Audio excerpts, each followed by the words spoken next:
그러므로 나의 사랑하는 자들아, 너희가 나 있을 때뿐 아니라 더욱 지금 나 없을 때에도 항상 복종하여 두렵고 떨림으로 너희 구원을 이루라. 너희 안에서 행하시는 이는 하나님이시니 자기의 기쁘신 뜻을 위하여 너희에게 소원을 두고 행하게 하시나니 모든 일을 원망과 시비가 없이 하라. 이는 너희가 흠이 없고 순전하여 어그러지고 거스리는 세대 가운데서 하나님의 흠없는 자녀로 세상에서 그들 가운데 빛들로 나타내며 생명의 말씀을 밝혀 나의 다름질이 헛되지 아니하고 수고도 헛되지 아니하므로 그리스도의 날에 내가 자랑할 것이 있게 하려 함이라. 만일 너희 믿음의 재물과 섬김 위에 내가 나를 전제로 드릴지라도 나는 기뻐하고 너희 무리와 함께 기뻐하리니 이와 같이 너희도 기뻐하고 나와 함께 기뻐하라. 아멘.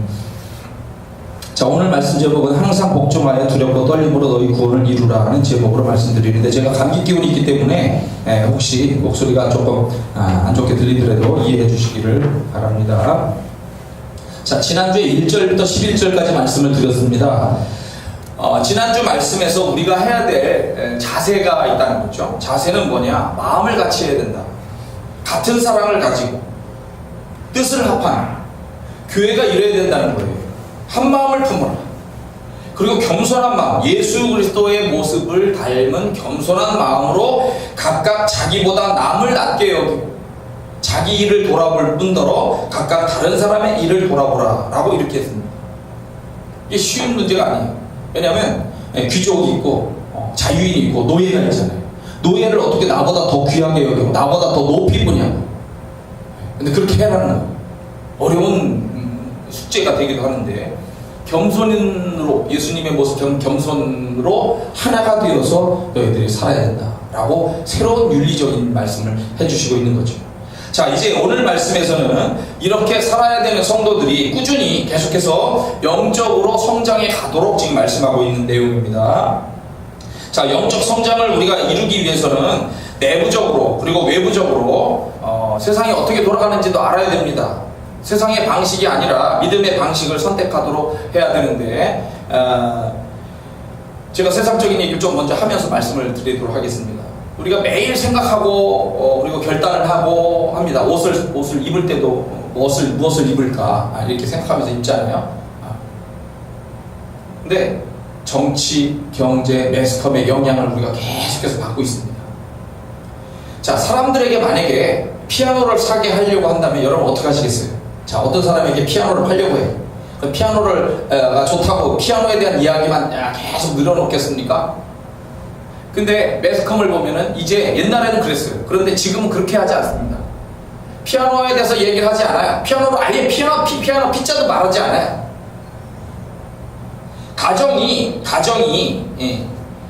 가정을 아름답고 행복하게 만들어야 된다는 거예요. 가정을 한번 음악실로 만들어 보세요 라고 이렇게 가정의 문화를 바꿀 것을 이야기를 합니다. 그러면 당연히 자연스럽게 피아노는 들어오게 돼 있어요. 피아노를 산다는 얘기죠. 이런 식으로 사람들에게 광고를 통해서, 이 매스컴이라고 하는 이 매체 특히 굉장히 큰 영향을 갖고 있죠. 이런 걸 통해서 사람들에게 영향을 주게 되는데, 그거를 우리가 다른 말로 뭐라고 하냐면 프로파간다라고 얘기합니다. 프로파간다, 영어로. 프로파간다라고 하는 말은 사전적으로 특정한 사상적 노선이나 파당적 의도에 따라 대중의 사회적 태도에 영향을 주려고 하는 정보나 이론을 말한다. 다른 말로는 쉽게 얘기하면 선전이다 이거죠. 선전. 그래서 정치하는 사람들은 정치에 대해서 선전을 하고, 상업을 하는 사람들은 상업적인 선전을 하고, 종교를 가진 사람들은 종교적인 선전을 하고, 사상적인 거를 얘기하는 사람들은 사상적인 선전을 하게 된다는 거죠. 그런 영향을 우리가 계속해서 근데 받고 있다는 거죠. 나도 모르게 피아노에 관심을 갖는 거죠. 아돌프 히틀러는 라디오라고 하는 매체를 활용해서 거짓 정보를 계속해서 선전을 했습니다. 그래서 국민들을 세뇌했다고 해요. 한 번에 거짓말은 탄로가 나지만 두 번 하고 세 번 하고 네 번 하고 계속하게 되면은 확신이 돼버린다는 거예요. 이거를 계속해서 하고 독일이 망하기 바로 전 순간까지도 계속해서 거짓 정보를 흘렸습니다. 그래서 독일의 사람들은 라디오를 통해서 전해지는 그 히틀러의 독일 민족이 강한 민족이고 우승 민족이고 우리가 세계를 지배해야 된다라고 하는 것에 완전히 이 정치적인 세뇌가 돼가지고요. 우리가 독일이 계속 이기고 있습니다. 지고 있는데도 계속 이기고 있습니다. 그러니까 이기고 있는 줄 알았던 거야. 그런데 어느 날 꽝 하고 망한 거지. 우리나라 6.25 때도 그런 거 아닙니까? 국민들을 속이는 거. 블라디미르 레닌은 신문을 또 활용해서 국민들을 세뇌하기 시작했습니다. 자본주의를 공격을 하기 시작했고 점진적으로 국민을 세뇌시켜가지고 공산주의로 나아가도록 선전했습니다. 한 번 하면은 거짓말이지만 두 번 하고 세 번 하고 네 번 하고 다섯 번 100번 하니까 진실로 믿기 시작하는 거야. 아, 이 자본주의는 나쁜 것이고 우리가 이렇게 공산주의를 해야만 된다. 피해 혁명을이라도 해야 된다. 정당성을 부여하고 거기에 뛰어들기 시작하고 목숨을 바쳐버리는 거예요, 사람들이. 유대인들은 세상 사람들이 우매하다고 생각했습니다. 자기들만 하나님의 선택된 사람들이고 세상 사람들은 우매하기 때문에 이 우매한 사람들을 더욱 우매하게 만들기 위해서 두 가지 사상을 퍼뜨리자라고 결단을 내렸어요. 그게 뭐냐? 다윈의 진화론과 레닌 막스의 공산주의입니다. 유물론. 여러분, 다윈도 유대인입니다. 칼 막스도 유대인입니다. 다 이런 사람들을 통해서 자기들이 세상 사람들을 엉뚱한 곳으로 몰아가자. 자, 그래서 여러분은 하나님이 만드신 귀한 존재가 아니라 여러분들 저 아메바 무슨 미생물서부터 이렇게 어떻게 진화가 돼가지고 어떻게 해가지고 이렇게 해서 원숭이 후손입니다. 가치가 달라요. 우리는 하나님의 선택된 백성인데 여러분들은 원숭이 후손일 뿐이에요. 그리고 유물론, 당신은 인간의 가치가 굉장히 대단하다고 생각하지만 인간의 가치는 그런 물질적인 것에 불과합니다. 그냥 사라지면 아무것도 아니에요. 많이 죽여도 죄책을 갖지 마세요. 죄책감을 갖지 마세요. 이게 유대인의 세계 정복 음모인 시온 의정사라고 하는 곳에 나오는 내용이에요. 현재는 그럼 어떤가요? 현재에도 세계 통합주의자들 있죠. 세계 정복, 적그리스도 세력들이 있습니다. 적그리스도 세력들은 세계를 통합해서 하나님이 원하시지 않는 방향으로 세상을 가도록 한다는 거죠. 그래서 세계를 통합하자고 하면 여러분 다 반대가 될 겁니다. 이거는 독재가 될 수밖에 없기 때문에. 근데 세상은 자꾸 그렇게 가죠. 그래서 먼저 시범적으로 유럽을 통합시킨 거예요. 유럽 통합을 통해서 통합이라고 하는 것이 나쁜 게 아닙니다. 자꾸 경제적으로 통합을 하고 나중에 정치적으로 통합하고 종교도 통합해 봅시다 라고 하는 이런 얘기를 익숙하게 만들기 위해서 세뇌 작업을 하고 있는 거예요. 지금 계속해서. 결국은 적그리스도 우리에게 아주 강력한 지도자가 나와서 범죄고 전쟁이고 다 평화로 만들고 통합해서 한 방에 그냥 해결해 버립시다 라고 이런 주장을 내세우게 될 거라는 거예요. 최근에는 독일에서도 나오지만 몸에 666 칩을 씹는 거, 몸에 칩을 씹는 이거를 일상화, 아주 편리한 것입니다 라고 선언을 하고 미국의 병원이라든지 무슨 보안업체든지 이제는 이런 게 아니고 일반 시민들에게도 666 칩을 씹는 거를 이제는 뉴스 광고로 나와서 때리고 있어요. 편리성을 내세워서. 여러분, 우리나라에도 내년부터 아마 그게 나올지 모릅니다. 외국에서 선진국에서 그렇게 하는 거니까 좋은 건가 보다. 여러분, 괜찮은 겁니다. 몸에 이걸 심어도 괜찮습니다. 이걸로 편리하게 도난 방지도 되고 보안해도 괜찮습니다. 근데 이게 거꾸로 사람을 조정을 할 수가 있대잖아. 물론 종교적으로는 이건 666표라고 우리가 확신하는 거고. 왜냐하면 이 바코드 자체가 666 안에 그 글자를 넣는 거예요. 교황은 어떤가요? 교황이 최근에 뉴스 보도에도 나왔고 자기 책에서 말이죠. 자기 책에서 하나님의 본질적인 속성까지도 부정했어요. 우리는 하나님의 이렇게 위대하심에 대한 이런 걸 생각을 갖고 있는데 하나님은 그런 분이 아니다라고 하는 거예요. 하물며 하나님은 젊은 분이다 이렇게 얘기하고. 근데 중요한 거는 성경도 66권 이거 아주 오래된 그 가치관도 협착고 그래서 이거 66권 성경을 바꿔야 됩니다 라고 얘기를 했어. 교황이.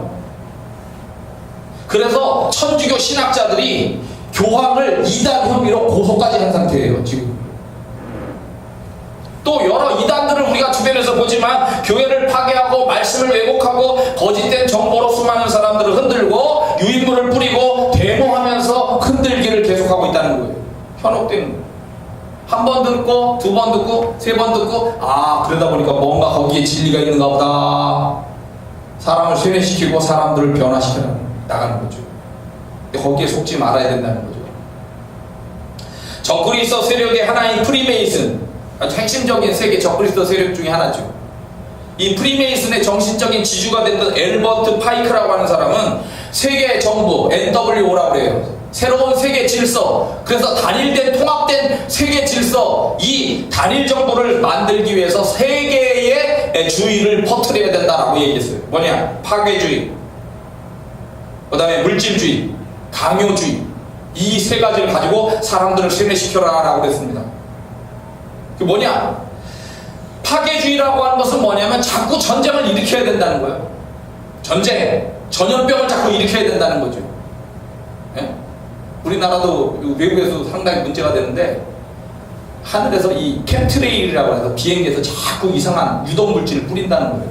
뉴욕 상공을 검사했더니 뉴욕 상공에 유독물질을 자꾸 뿌려가지고 이게 내려보니까 병이 되는 거죠. 사람들이 왜 의학이 자꾸 발전하는데도 병이 자꾸만 생겨지고 그러느냐? 나쁜 거를 자꾸 위에서 공기적으로 활보를 하는 거야. 캠트레일이라 비행기에서. 우리나라도 주한미군이 와서 이상한 짓 한다고 얘기하는 사람들 있어요. 캠트레일이라고 여러분 검색해보세요. 전쟁, 전염병, UFO 같은 어떤 신비적인 것들을 또 자꾸 얘기를 해서 세상을 자꾸 뭐로 몰아가느냐? 혼란, 공포, 이렇게 파괴주의로 몰아가게 된다는 거죠. 여러분 자꾸 생각해보세요. 뭔가 이상하지 않아요? 왜 자꾸 이상한 병들이 더 개발이 되는 것처럼 막 이렇게 나오고 있나요? 누군가가 부추기는 세력이 있는 거고 후원하는 세력이 있는 겁니다.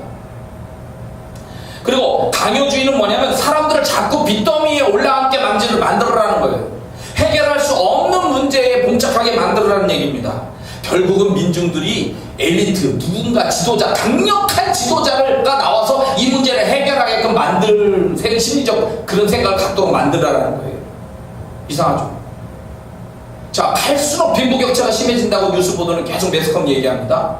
이상하게 빈부격차를 해결하기 위해서 사회 분배, 사회 이 보장제도 이런 것들을 통해서 뭔가 격차를 줄여서 행복한 세상을 만들려고 하는데, 검색을 해보고 조사를 해보면 빈부격차는 갈수록 많아지고 중산층이 많아져야 사회가 건전해지는데 중산층은 자꾸 줄어들고 있더라는 거예요.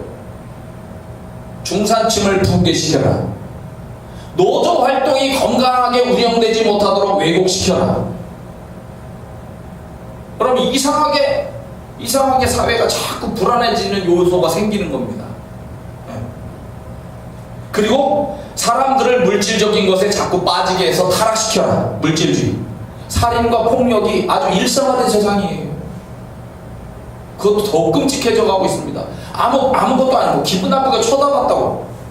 아니, 사람이 쳐다볼 수도 있는 거지.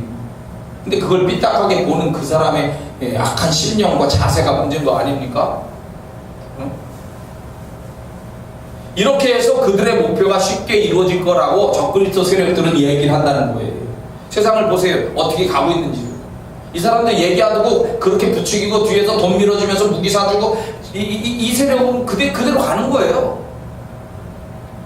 이런 영향이 우리들의 시대에 있는 건데, 이것이 물론 바울 시대에는 없었겠지요. 바울 시대는 바울 시대만의 고민이고 아픔이 있었을 거예요. 그러나 여하튼 오늘 우리 시대를 향해서 주어지는 말씀으로 생각할 때 우리는 이런 세대 속에서 영적 성장을 이루기 위하여 노력을 해야 된다는 거예요. 영적 성장을 위해서 오늘 말씀에 뭐라고 되어 있냐면, 항상 복종하여 두렵고 떨림으로 우리의 구원을 이루어가라 라고 말씀하고 있는 거죠. 자, 우리의 구원을 계속 두렵고 떨림으로 이루어가려면 첫 번째는 어떻게 해야 됩니까? 지금까지 내가 해오던 거, 빌립보 교회도 마찬가지지만 지금까지 너희들이 해오던 믿음에 대한 거, 사랑에 대한 거, 소망의 일들을 잘 지켜나가야 돼. 잘 지켜나가야 돼. 그리고 꾸준히 겸손하게 그렇게 하나가 되기 위해서 노력하는 거, 그거 계속해서 해야 돼. 그래서 구원이 완성되기까지 계속해서 전진해야 돼 라고 이렇게 말씀하고 있는 거예요. 여기에는 그 일을 하기 위해서 꾸준히 성실하게 일하는 게 필요한 거예요. 하나님의 이 일을 이루어지도록 성실하게 계속 일을 하고 인내하면서 견디는 것이 당연히 거기에 자동적으로 들어가게 됩니다. 워습이라고 하는 목사님이 여비서가 있었대요. 교회가 좀 컸나 보죠. 근데 이 여비서가 여비서의 그 남편이 사고를 당했어요. 장님이 됐어요. 사경을 헤매고 있습니다. 그리고 이 여자 자신도 많은 시험을 겪으면서 고생을 지금 하고 있었답니다. 딱하고 답답해서 목사님이 비서를 위로했습니다. 나는 당신과 당신 가정을 위해서 기도하고 있습니다. 그러니까 비서가 물었어요. 아멘 그냥 정도가 아니고 뭐라고 기도하고 있습니까? 라고 질문했어요. 구체적으로. 그러니까 목사님이 대답했습니다. 하나님께서 은총을 주시어서 당신의 고난을 면케해달라고 기도하지요. 그러니까 여비서가 얘기합니다. 목사님 그렇게 기도하지 마세요. 우리가 어느 가정을 위해서 기도할 때 고난이 있으니까 고난을 빨리 면케해달라고 기도를 할 때가 있는데 그 고난을 그냥 없애달라고 기도하지 말아야 될 때가 있는 거죠. 이 여비서는 생각을 하는 겁니다. 목사님 그렇게 기도하지 마세요. 저는 이 시련을 통해서 하나님께서 내게 주시는 모든 은혜를 축복을 다 받으려고 합니다. 응? 그랬기 때문에 끝까지 참고 견디어서 받아내야만 되겠지요. 그러니 목사님 제가 그 축복을 받아냄으로써 오늘 당하는 이 고난이 헛된 고난으로 끝나지 않게 해달라고 그렇게 기도를 해주세요. 그러니까 이 고난을 잘 이기도록 그런 기도를 해주셔야지 고난이 그냥 없애달라고 이렇게 기도하시면 안 됩니다. 이것이 오히려 커다란 축복이 돼도 이게 그걸 기도를 하시라고 이렇게 기도를 하는 거죠. 뭔가 인내하고 이겨나가면서 기도의 방향을 잘 설정하고. 화가 솔맨이라는 사람이 있습니다. 시카고에서 태어났는데요. 원어 솔맨입니다. 결혼하고 얼마 안 된 젊은 나이인데 1917년입니다. 25살 때. 여러분 결혼한 지 얼마 안 됐는데 중병에 걸렸어요. 의사가 말합니다. 당신은 임파선 결핵을 앓고 있습니다. 죄송합니다만 앞으로 당신은 3개월밖에 살지 못합니다. 그 부인이 누구냐면 유명한 가수였답니다. 그녀는 지금 임신 중이었어요. 아내한테도 미안할 뿐만 아니라 태어날 아기한테도 미안한 거예요. 자칫하면 그 아이가 아빠가 죽은 다음에 태어나게 생겼으니까 괴로운 겁니다. 몹시 괴로워하고 있는데 아내가 자기를 위로하는 거예요. 3개월밖에 못 산다고 생각하지 말고 하나님께서 3개월을 허락해 주셨다고 생각하면서 감사하십시오. 아무도 원망하지 맙시다. 3개월이 얼마입니까? 천금 같은 그 기간을 가장 아름답게 만드십시다. 그러면서 오로지 3개월이나 허락하시는 하나님께 감사하십시다 라고 아내가 얘기한 거예요. 이 솔맨이 큰 위로를 받고 용기가 생겨진 거죠. 그래서 그와 아내는 생각을 고쳐먹고 절망과 원망을 버리고 날마다 기뻐하며 감사하며 살아갔어요. 그리고 이 솔맨은 화가니까 평소처럼 열심히 그림에 몰두해서 그림을 그리기 시작했습니다. 놀라운 것은 3개월이 지났는데 죽지 않은 거예요. 병원을 갔더니 당신의 병은 씻은 듯이 났습니다. 도대체 어떻게 해서 난 겁니까? 라고 물어보는 거죠. 그 과정을 통하여 그가 그린 것이 있는데 예수님에 대해서 그림을 그렸어요. 그 내용이 뭐냐면 머리 대신 그리스도라고 하는 예수님의 얼굴이고, 그리고 그 예수님이 겟세마네 동산에서 이렇게 두 손을 모으고 기도하는 장면, 그런 그림을 그렸는데 이 사진 한번 이거 보셨겠죠, 그죠? 어렸을 때 적어도 한 번 이상은 꼭 보셨던 그림, 예수님의 그림이에요. 근데 이 그림을 바로 이 솔맨이라고 하는 사람이 그린 거예요. 제목이 머리 대신 그리스도예요. 머리 대신 그리스도.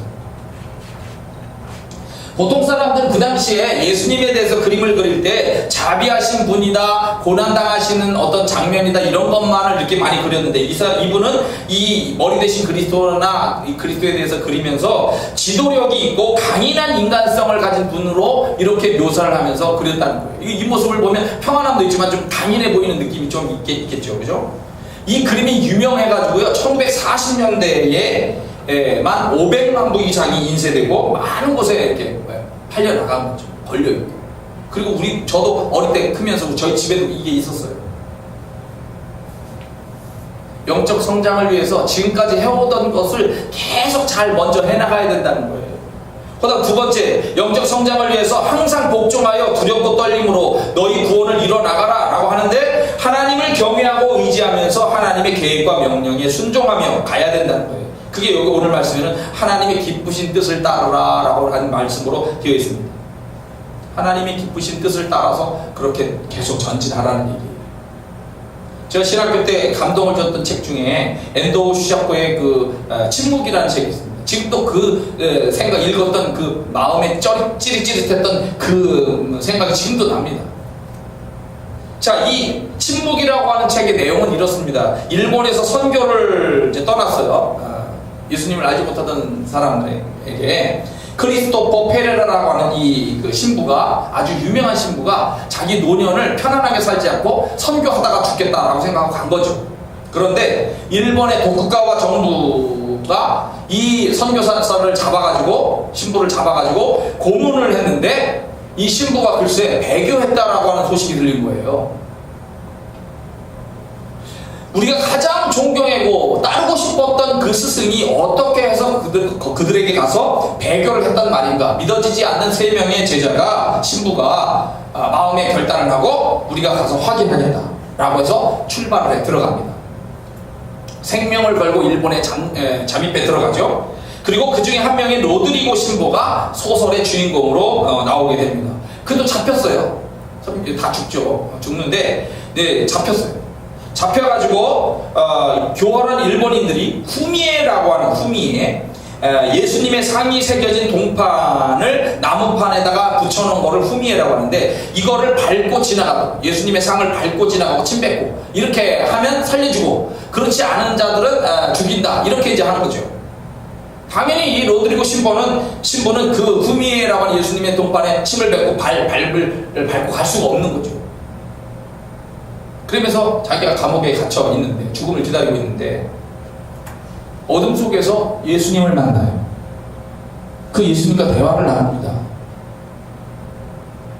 근데 예수님이 이렇게 얘기하시는 거예요. 나를 밟아라. 나를 밟으래. 나는 본래 밟히기 위해서 세상에 온 것이 아니냐. 나를 밟을 때 내 마음이 아플 것이다. 마음으로 아파해주는 그 사랑으로만으로도 나는 충분하다. 그 로드리고 신부가 이제 얘기를 하죠. 주님, 당신이 언제나 침묵하고 있는 것에 대해서 저는 너무 원망스럽고 원망했습니다.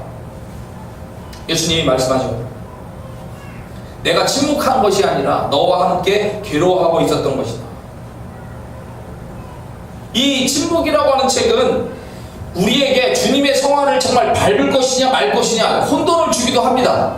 혼돈을 주기도 하는데, 중요한 것은 함께 아파하는 하나님을 발견했다는 거예요. 그런 심정으로 그 자기의 스승도 그 일본의 성도들을 포용하고, 내가 차라리 배교를 하더라도 성도들을 살리기 위해서 내가 그 길을 가겠다. 하나님은 내 마음을 아니까 내가 일부러 배교해서라도 성도들을 살리고 성도들을 통해서 일본의 기독교가 퍼져나가기를 소원하는 거예요.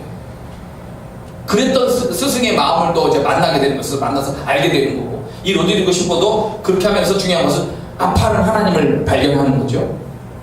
또 하나님의 뜻에 순종하는 것이 자신의 생명을 구하지 않고 성도들의 생명을 위해서 자신의 목숨을 내어놓는 것이다. 하나님의 뜻에 순종하는 것이 자신의 목숨을 결국 내어놓는 것이다 라고 하는 것을 당연히 알고 그렇게 하려고 하는 거예요. 영적 성장을 위해서 우리가 해야 될 것은 하나님의 뜻이 어디에 있는가를 찾고 그것을 따라서 움직여라. 그것이 우리를 성장시킨다라고 하는 같은 말로 말씀을 드리는 겁니다. 자, 그 다음 3번째, 영적 성장을 위해서 해야 될 것, 항상 복종하여 두렵고 떨림으로 너희 구원을 이루어가는 것은 14절, 모든 일을 원망과 시비가 없이 해야 된답니다. 원망과 시비는 항상 생길 수 있어요. 교회 일을 하다 보면. 요새 저한테 드럼을 배우러 오랜 시간 동안 오시는 분이 있어요. 음악적 재능이 정말 없어서 아주 오랜 시간 동안 이분은 거의 1년을 배우고 있어요. 근데 중요한 것은 이분이 예배에 대한 열정이 얼마나 강한지, 하나님을 사랑하고 하나님의 일을 하고 싶은 이 열망이 얼마나 강한지 몰라요. 중요한 건 그분이 와서 여러 가지 이제 그 상담을 제가 해드리고 또 듣기도 하고 이렇게 하는데, 그분이 얘기한 것들을 보면은 교회 안에 찬양을 하는 것을 봐도 자기 마음속에 화가 난다는 거야. 왜냐하면 찬양하는 사람들이 너무 어둡다는 거야. 표정이. 자기는 자기가 너무 그 기분이 안 좋다는 거예요. 찬양하는 사람들은 좀 밝은 표정으로 찬양을 하기를 원하는데 울지 않아도 될 부분에서 막 운다거나 너무 표정이 그 감각이 없거나 인형 마네킹 같이 이렇게 표정에 그게 없거나 너무 어둡게 이렇게 찬양하는 모습이 자기는 싫다는 거죠. 뭐 이런 것처럼 교회 안에 어떤 일로 인해서 우리가 항상 생각하는 것들이 다 다르니까 원망과 시비가 문제들이 생겨질 수가 있는 거죠. 근데 그런 것들을 없도록 노력해 나가는 거죠. 하나가 되도록 힘을 써. 그 다음에 중요한 거, 영적 성장을 위해서 항상 복종하여 두렵고 떨림으로 너희 구원을 이루어가는 것. 흠이 없고 순전하라. 15절 말씀에서 얘기했습니다. 바울이 옆에 있건 없건 빛된 열매를 맺고 구원을 위해서 말씀을 적용하는 삶을 잘 살아가라는 얘기입니다. 항상 어렵죠. 좋은 열매를 맺는다는 것은 항상 어려운 일이에요. 그러나 우리가 꾸준히 해야 될 일입니다. 구춘석 교수님이라는 분이 있어요. 이분은 한일 장신대 지금 총장으로 있는 분입니다. 이분의 아버님이 목사님이었어요. 그 아버님인 구 목사님이 포천에 그 나환자 음성입니다. 이렇게 양성이 있고 나환자도 그 음성이 있고 양성이, 양성은 전염성이 강한 거고 음성은 전염이 이제 끝난 부분이죠. 우리 청주 지역에도 있어요. 소망교회라고. 근데 그 포천에 있는 음성 나환자촌에 작은 교회를 운영하고 있는 분이었어요. 그런데 옛날에 우리 여기 청주 지역이 소망교회도 이 그 나환자 분들 우리 청주 지역에 있는 나환자 저쪽 미원 가다가 그쪽에 있었거든요. 지금 저쪽으로 이사 갔는데 굉장히 어려웠죠, 뭐 생활이. 그러니까 이 목사님이 이제 어릴 때 아버지가 목회를 하는데 그 나환자촌에서 이렇게 목회를 하는 모습을 볼 때 생활이 너무 어려우니까 자기 마음속에 꿈이 뭐냐면 나는 절대 목사가 안 되겠다 이거예요. 나는 돈을 좀 많이 벌어서 부자로 살겠다 라고 결단을 한 거죠. 열악한 환경에서 자기는 이 상황을 벗어나기 위해서 열심히 공부했습니다. 그래서 인류대학교 경영학과를 들어가고 졸업을 했어요. 인류 대기업에 들어갔습니다. 종합무역상사에 취직해서 부자가 되는 길로 들어섰습니다. 무역 업무를 보고 배우고 경영의 실제를 다루고 바이어와 상담하고 관계기관과 인간관계를 맺고 이렇게 해서 부자가 되는 전 코스를 밟으면서 열심히 살았습니다. 그런데 몇 년이 지났어요. 마음에 이상한 일렁임이 시작됐습니다. 부자로 이 세상을 사는 것보다 가난한 아버지의 목사의 삶이 더 의미 있고 더 힘이 있어 보이기 시작하더라는 거예요. 어느 날부터 말이죠. 그래서 많은 고민을 했고 많은 갈등을 했고 그래서 부자의 길을 포기하고 목사의 길을 가겠다라고 결단을 내리기 시작을 합니다. 그런 결심을 하고 편지를 씁니다. 내가 왜 가난한 아버지인 이 목사 아버지를 얼마나 내가 그동안 원망하면서 살았는지 그 모든 것을 내가 참여합니다. 이제부터 내가 다니는 이 잘나가는 직장을 그만두고 신학을 해서 목사의 길을 한번 가보려 합니다. 그리고 지금 현재 내 심경이 이렇게 변화가 됐습니다 라고 7장에 걸쳐서 눈물을 흘리면서 쓴 편지를 써가지고 아버지한테 편지를 보냈습니다. 며칠 후에 아버지로부터 답장이 왔습니다. 편지 봉투를 뜯어보니까 편지지가 단 한 장이었고 편지 내용도 단 한글로 써있어요. 한 단어로 딱. 뭐라고 써있을까요? 이런 미친놈! 이라고 써있었을까요? 아니면 잘했다! 라고 이렇게 썼을까요? 여러분이 목사라고는 뭐라고 썼을까요?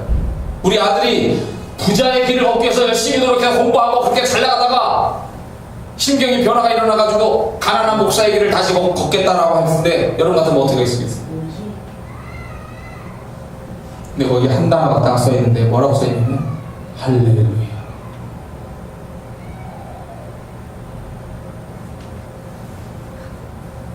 고민이죠. 고민이 우리에게 고민과 숙제를 주는 이야기라고 생각을 합니다.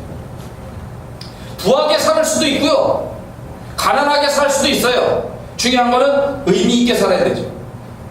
어떤 모습으로 살 것인가. 하나님이 보시기에 맑게 살아라 라는 얘기고요, 하나님이 보실 때 아름답게 살아라 라고 하는 얘기를 하고 있는 겁니다.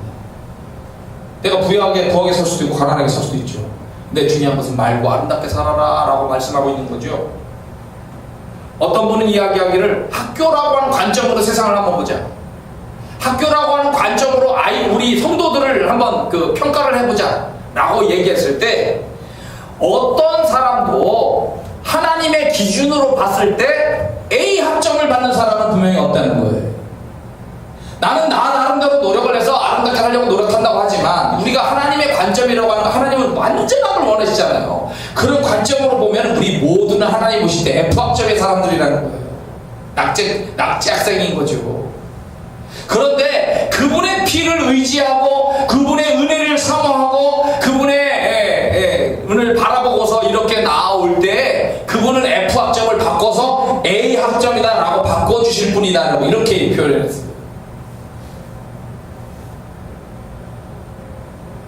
우리는 다양한 F학점의 생각을 가지고 사람들을 평가하고 자기 기준이 항상 옳다고 생각하기가 쉬워요. 그렇게 보지 말으라는 거죠. 너도 사실은 F학점이고 나도 F학점이야. 난 쌍꺼풀까지 탔어. 저도 대학교 때 F학점 여러 개 받았었어요. 왜냐면 좀 놀아야잖아요. 그죠? 그래가지고 그거 때우느라고 아주 고생했어요. 방학 때. 그걸 채워넣어야 되니까. 공부해야 돼서 다시 시험 보고. 그런데 중요한 것은 그런 여러 가지 모습으로 여하튼 살 수 있는데 우리가 계속해서 성장하길 원하는 거죠. 바울은 빌립보 교회가 여러 가지 모습이 있겠지만 그들도 영적 성장을 하면서 계속 살기를 원하고 그런 모습이 내가 하나님 앞에 갔을 때 자랑할 것이 좀 되게끔 해다오 라고 이렇게 얘기를 하는 것이고, 내가 정말 그런 일을 너희들이 하기 위한다면 내가 내 몸을 포도주를 제물에 붓듯이 쉽게 얘기하면 나의 피를 바쳐서라도 난 정말 그걸 원한다. 너희들이 그렇게 아름답게 살아가기를 정말 나는 내 목숨을 다해서라도 나는 원한다 라고 이렇게 얘기하고 있는 거예요. 오늘 우리도 이 말씀을 보면서 그런 심정으로 오늘 우리들을 분명히 보고 있을 사도 바울을 그려볼 수가 있는 거죠. 그죠? 사도 바울이 우리를 모습을 보면서 나는 너희들이 겸손하면서 그렇게 하나님을 섬길 뿐만 아니라 그렇게 아름다운 모습으로 자꾸 변화되고 하나님의 기쁘신 뜻을 위해서 이렇게 나아가서 정말 내가 자랑할 것이 있고 칭찬받을 만한 그런 성도들이 꼭 되기를 바란다. 우리에게도 말씀하고 있는 거예요. 여러분과 제가 항상 복종하여 두렵고 떨림으로 우리의 구원을 이뤄나가고 아름다운 성장을 계속해서 이렇게 하나님을 기쁘시게 하는 여러분도 제 삶을 되길 축원합니다. 같이 기도하겠습니다.